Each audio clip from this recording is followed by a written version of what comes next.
Dari apakah kegaduhan ini ada hubungannya dengan proposisi Islam akan rusak dengan umat Islam itu sendiri? Jadi tidak setiap sesuatu yang bikin gaduh itu adalah tidak bermanfaat. Tidak setiap yang bikin gaduh itu tidak akan ada sisi positif untuk kemanusiaan itu sendiri.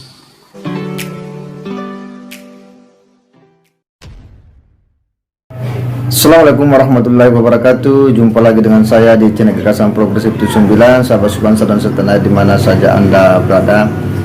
Kali ini ada sebuah ulasan dari Kiai Imaduddin Usman yang merupakan jawaban dari berbagai pertanyaan-pertanyaan terkait dengan nasab habaib. Dan saya kira jawaban ini cukup menarik untuk kemudian kita edukasikan, kita teruskan. Karena ini adalah sebuah jawaban yang betul-betul akan semakin menegaskan tentang cara berpikir maupun sebuah basis argumentasi yang sangat kuat yang dibangun dari Kiai Imaduddin Usman dalam melakukan penelitian terhadap nasab ini. Dan saya kira ini penting untuk kemudian kita simak sama-sama. Nah, seperti apa ulasannya? Ini kurang lebih berdurasi lebih 10 menit. Mari kita simak sama-sama. Bapak Kiai Imaduddin Usman, monggo. Ini pertanyaannya sangat luar biasa semua. Pertama dari Bapak Muhadi, dikhawatirkan ada dikotomi. Betul, kalau tidak ada terbongkarnya nasab ini akan ada dikotomi terus sampai kiamat di Indonesia, di mana dikotomi ini turunan Nabi, ini bukan. Tapi sekarang sudah terbongkar. Jadi semuanya tidak ada dikotomi, semuanya sama bangsa Indonesia. Kalau ada sinar putih besar disorot oleh NASA Amerika ini saya nggak paham ini. Nanti yang jawab dukun. Hikmahnya apa? Ini pembahasan nasab. Jelas hikmahnya adalah kesetaraan, egalitarianisme. Tidak ada lagi orang yang berbohong tentang nasab, apalagi mengaku sebagai keturunan baginda Nabi besar Muhammad SAW. Kita diuntungkan adanya kabib-kabib itu. Jangankan kabib, nyamuk aja itu ada untungnya bagi pabrik nyamuk. Rekomendasi ke MUI. Ya, sekarang ini saya sampaikan kepada MUI bahwa Bapak Muhadi dari Klaten mengusulkan kami untuk memberi rekomendasi ke MUI. Saya juga sebagai Ketua Fatwa Majelis Ulama Indonesia Provinsi Banten.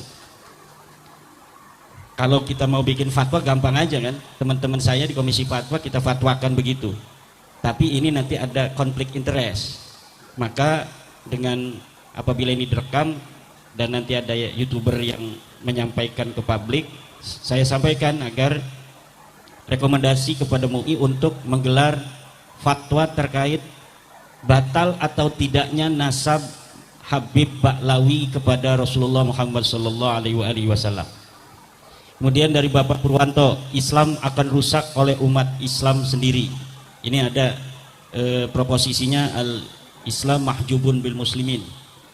Kemudian NU akan bubar 2036. Ini tidak sesuai dengan algoritma tren. Trennya NU itu akan terus meningkat. 1955 NU itu hanya 18%, 2005 NU 30%, 2024 ini 56%. Dan kalau dikatakan apakah NU akan bubar 2030 atau 2036, saya kira malah NU akan menjadi 70% umat Islam di Indonesia mengaku Nahdlatul Ulama di masa depan. Kemudian ada Pak Umar Mutahar, Pak Syekh bin Abdul Qadir, bagaimana? Ya, kalau Pak Umar Mutahar saya kurang kenal. Pak Syekh bin Abdul Qadir ini, beliaulah yang menyatakan Rizik Syihab itu sebagai gurunya NU. Itu dari mana itu kan? Itu nalarnya sulit itu. Bagaimana Pak Rizik Syihab sebagai gurunya NU gitu. Kemudian apakah kegaduhan ini ada apa ini? Ada hubungannya dengan Islam akan rusak? Apakah kegaduhan ini ada hubungannya dengan proposisi Islam akan rusak dengan umat Islam itu sendiri? Saya kira kalau kegaduhan, Nabi Muhammad saja ketika diberikan wahyu oleh Rasulullah Muhammad SAW tentang syahadat tidak ada Tuhan selain Allah, Nabi Muhammad adalah Rasulullah, mengatakan itu ya bikin gaduh. Jadi tidak setiap sesuatu yang bikin gaduh itu adalah tidak bermanfaat. Tidak setiap yang bikin gaduh itu tidak akan ada sisi positif untuk kemanusiaan itu sendiri. Justru kalau tidak ada kegaduhan, banyak orang yang tidak sadar bahwa apa yang selama ini terjadi adalah sebuah kesalahan dan kebatilan. Dengan adanya kegaduhan, orang yang tidur dalam keadaan rumahnya kebakaran akan tahu bahwa rumahnya sedang kebakaran. Dengan kegaduhan ini kita ingatkan bahwa ada sesuatu yang sedang terjadi di antara kita, dan dari kesadaran itu akan melahirkan keselamatan untuk kita generasi hari ini dan anak cucu kita di generasi yang akan datang. Kemudian sudah ini ya, demikian bola panas YouTuber, ya itu tadi, karena mereka menyebarkan ajarannya itu di media sosial, maka cara kita untuk mengkanternya juga adalah media sosial. Kiai-kiai kita yang saleh dan alim itu banyak yang belum punya HP atau tidak mau dia pakai HP. Maka selain kita menyebarkan kesadaran ini yang telah kita dapatkan, pengetahuan yang telah kita baca ini, kita sebarkan juga melalui media sosial, dan simultan dengan itu kita juga terjun ke daerah-daerah seperti malam hari ini. Saya ini tugas intinya adalah ngajarin santri, tapi saya anggap menurut pandangan saya memberitahu kepada masyarakat untuk resonansi daripada apa yang telah saya ketahui itu juga ditangkap oleh masyarakat yang luas, maka saya bersedia untuk meninggalkan sesuatu yang menurut saya wajib, yaitu mengajar santri untuk kewajiban yang lebih besar, yaitu memberikan kesadaran kepada komunitas yang lebih besar juga. Ini yang, dan kita sama sekali tidak ada unsur-unsur hal lain kecuali untuk kemaslahatan. Pertama, untuk kemaslahatan para kabaib itu sendiri. Jelas ini akan maslahat bagi dia. Bagaimana tidak maslahat? Selama ini mereka sendiri bisa jadi nggak tahu kalau mereka bukan cucu Nabi. Bisa jadi mereka sendiri tidak tahu bahwa mereka bukan cucu Nabi. Sekarang kita kasih tahu, Dek, Kang, ente ngaku cucu Nabi, ente bukan cucu Nabi. Hei, saya sejak bayi sudah dikenalkan cucu Nabi. Iya, tapi ini tes DNA-nya Anda bukan. Ini kajian sejarahnya leluhur ente yang disebutkan Ubed itu katanya anak Ahmad bin Isa, ini sudah ada dukcapil di masa lalu. Nih dukcapilnya Ahmad bin Isa itu nggak punya anak namanya Ubed. Nah, dari kebanggaan yang selama ini telah ada di dalam diri mereka, yang dengan itu mereka merendahkan orang lain, maka minimal merendahkan orang lainnya itu akan berkurang. Maslahat apa tidak itu? Maslahat. Yang kedua, maslahatnya untuk umat Islam. Selain ada narasi bahwa mencintai ahlu bait Nabi itu adalah sebuah kewajiban bagi Ahlussunnah wal Jamaah, tapi mengenai keturunannya ini masih sangat debatable, multi tafsir, dan saya di antara orang yang menyatakan tidak ada dalil bahwa kita wajib mencintai keluarga Nabi karena zatnya, walaupun dia fasik, walaupun dia ahli maksiat. Tidak ada dalil satupun yang menyatakan itu.